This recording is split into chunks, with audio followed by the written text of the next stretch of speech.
you don't want to work. Don't come here blaming people for your issues. Okay? That's easy. But to go through the problem and deal with it, no. And I said, you're doing, when they say that the slave will eventually become the master, that's what they mean by that.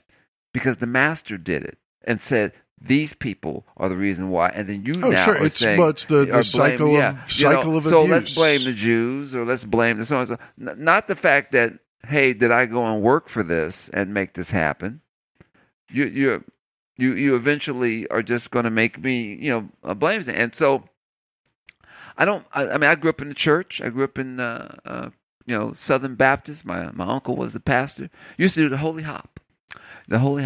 Till he fell out of the pulpit. Also, he baptized me. That's when I thought that he was actually trying to get rid of me, because my mother and my aunt were having baby races. They wanted that back then. They used to have baby races, so you could have the most kids. Oh, and I thought it was like, put $10 on the that one looks fast. No, and I thought he was trying to get rid of me, and that way they would have been tied. It would have been only 7.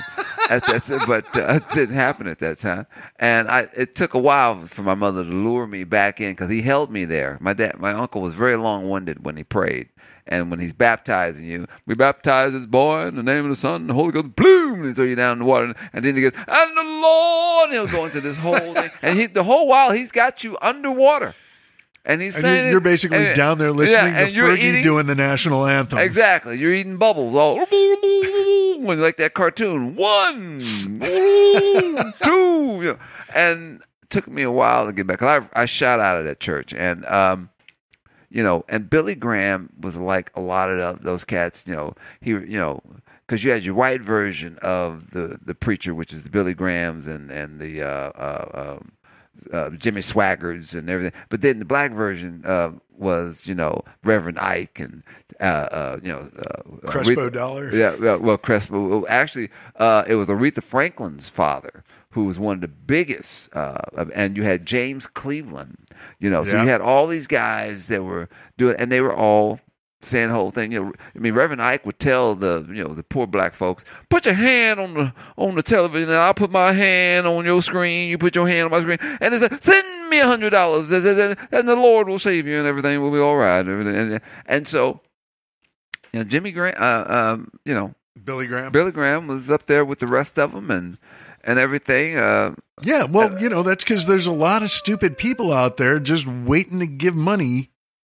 Well, hey, to some con man. Well, that's how you get your Billy Grahams. That's how you get your Joel Osteens. That's how you get your Donald Trump in the White House, because people want to believe the con man. Right. But you know what? Faith comes by hearing, and hearing the word of the Lord. If you don't know the word, you can't hear the word. So if you know your word, you can't get ripped off. You can't. No one can take your money, and you have to read. And one thing about our society, we are so inundated with being consumers that we don't read. And that's why they're able to take advantage of you. Okay, that we don't pay attention to what's going on in front of you because you're so busy. You have all these distractions and everything. If you want to know the word, your cell phone could give you all the things that you needed to know. Well, but people don't use it for that. Well, and that exactly is the issue, is that, because you always hear people, I got on the train and all these people just sitting there staring at their phones. And some people are reading the New York Times on their phones. Right. Some people are playing Candy Crush or whatever, right. And it is a tool that if you use it right, it can help you. Right. It is up to you. And I think the same thing can be said about guns. Right. It is a tool. It is a tool that's designed to kill. Right. But it's a tool. Right. How you choose to use it. Oppenheimer, the man who created our atom bomb, as smart as he was, when he figured out what he had done, it depressed him. It destroyed him. I have become Shiva, destroyer of worlds. Yes. He did not. Because man said, hey, look what we can do now. And he said, on one hand, I thought I was doing this great thing. And then on the other hand, what the hell did I do? These greedy bastards are going to go and take this damn thing, and look what he did. And he's a part of that because he created it. The Einsteins of the world, and everything. And it's like, we're going to have world dominance. You're going to have all these different things that you want to do, but you got to, there are consequences for that, for doing that. And just like you were saying, as far as people that say they want to be rich, do you really want to be rich? Because there's a responsibility level. People have won the lottery, and they flat out blew their brains out too. That's why it's called the curse of the lottery, because money brings on responsibility. Doors may swing open, but then guess what? You don't know what's coming through those damn doors. You don't know what you have to deal with. All these things you have to worry about that you didn't worry about before. And so when you say, "Oh, I want God," you the Billy Grahams and everything. He was a part of the our American establishment. I didn't have a problem with him. If you were into church and everything, and you liked his message, then what the hell was wrong with you? Right. He, to me, a lot of people say, "Oh, I don't want to listen to Buddha." Not Buddha, but the Dalai Lama. My thing is study them all. Read the Grahams, all of them. You can get something positive out of all of them. Now that thing he did with the Jew thing that he did, that was wrong, because there again, but that would be no different than if you went into someone else's church and they're blaming black folks or black folks are blaming white folks for their problems. Sure, and if I hear someone do that, I'm not. He insulted my people, so that's why I have an issue with him. Right. The whole idea, Right, and I always say, look, when you start mixing in your personal into your religious message, okay, there can be a problem. Well, but that's how you get the King James version of the Bible. Right. That's how you get, the New Standard. It's every time, the Bible, this is going to come as a big surprise, well, to no one who listens to this show, because I don't think we have a lot of believers in the white, blue-eyed Jesus of paintings. But if somehow you are one of those folks and you stumbled upon this, big surprise, Bible, not originally written in English. No. Kind of crazy. Yeah, well, and every time it's been translated, the folks who translated it decided, well, I think this is what they really meant to write. Well, minor changes, nothing major. This is what they meant. No, and those are all. The King James Version, he went and got scholars. Matter of fact, the first scholar that tried to write Pope Bob dug his bones up and had him burned again because he hated the guy because he put together the, there's so much history and there's so much to understand. And that's why I'm saying that when people, even if folks now knew the history of the Bible and what was going on, they wouldn't listen to it. They wouldn't care because they've bought into the message that's been given to them for so long. A lot of folks don't continue to dig and want to find out. They only want to know the surface stuff because it sounds good. Well, speaking of the good sounding stuff on the surface, let's talk about no collusion, nothing proven, which sounds good. When the indictments came out last week, 2 weeks ago, against the 13 Russian companies. And Trump said, "See, no collusion. There's nothing." That's like, looking at the score of a baseball game after the first inning. And well, Cubs already scored. We're on. That's it. Game over. Right. We're going home. Right. 1-0. There's 8 more innings. And in the most recent gameplay after the first inning, looks like Rick Gates, who is Paul Manafort's right-hand guy, is cooperating with the Mueller investigation. And, as I mentioned, listening to Left, Right, and Center, one of my favorite news stories of the week, only because I have worked in IT.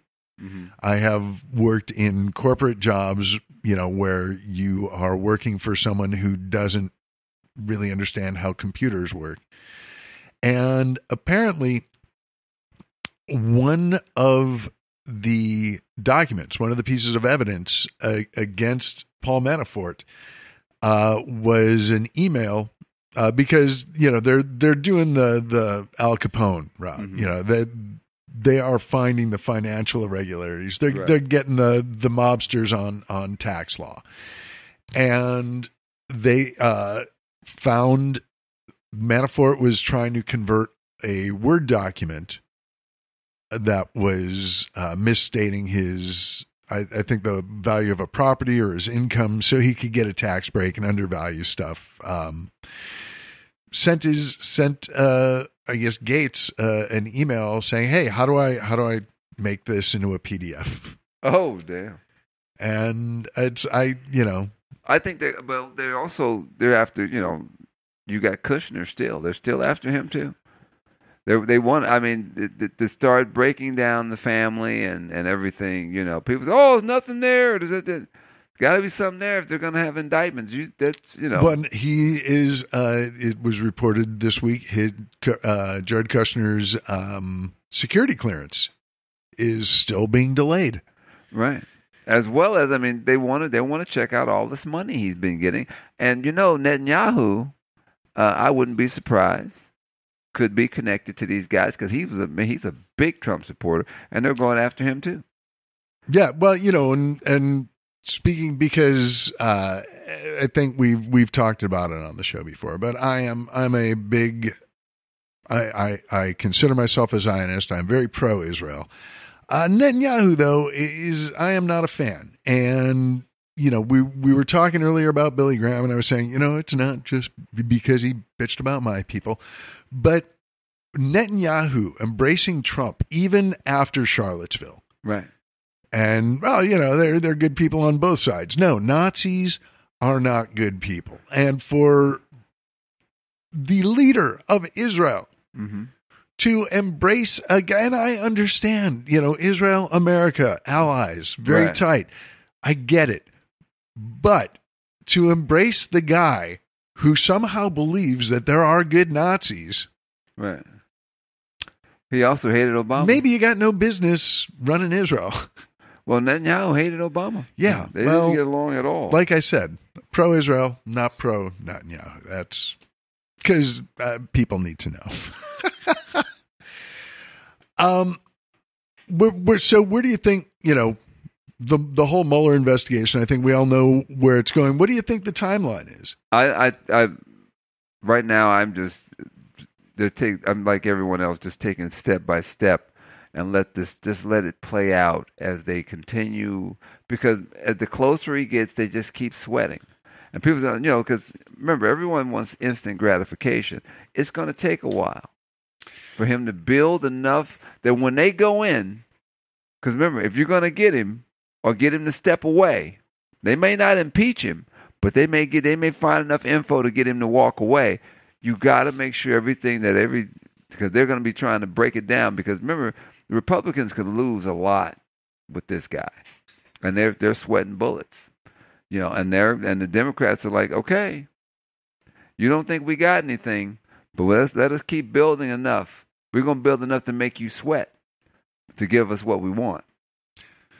True, but I think will they get while him? They're sweating bullets and building a case, I am concerned about what is being torn down as the case is being built. Like, yes, be meticulous, be deliberate, be accurate in the investigation, but for fuck's sake, be quicker. Come on, like it's. I don't think you're going to be able to do that. I know. I don't think it's going to. Well, that's me standing in front of the microwave of justice, wishing my goddamn popcorn was ready already. It's some people they have the instant gratification need for killing the guy in front of them at the DMV or whatever.